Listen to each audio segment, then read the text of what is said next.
Now, since forms are really not that pleasant to fill out and can be difficult to fill out, it's really incumbent upon us web designers to make our forms as easy to use and access as possible. This is going to require some careful formatting of your form data. So let me now give you some tips for formatting your forms so that they're easier to use and more accessible. First off, I recommend that you use tables to format your forms.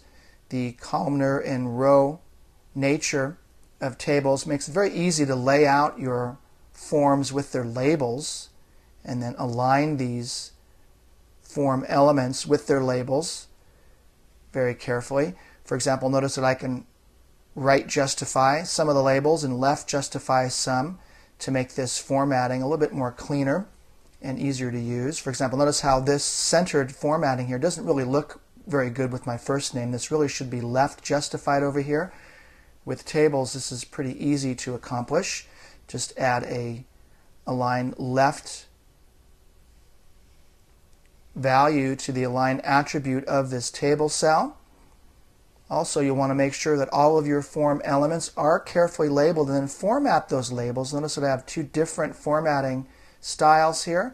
Some of the larger names for the more important form elements, and then I have smaller names for those elements that might not be as important. Also want to group your elements by type, so I have my computer options together. First name and last name together, age down here with a spacer in between to space these out.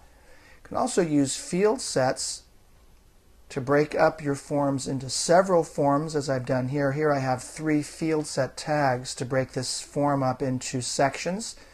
This looks a little bit neater and cleaner than this example with everything crowded into one form.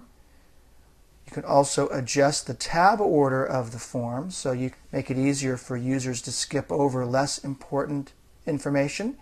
Also, I recommend that you keep your forms as short as possible. Also, always include a reset button so the users can reset their forms if they've made mistakes. So in summary, here is the complete collection of tips. Be sure to use tables, space out your elements, label your form elements, align your labels, group elements by type, use field set tags to break up your forms into several sections, adjust the tab order, keep your form short, and always include a reset button.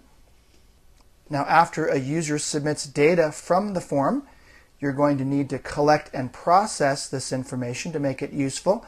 So let's now move on to the next movie where I cover options for accomplishing the processing of your form data.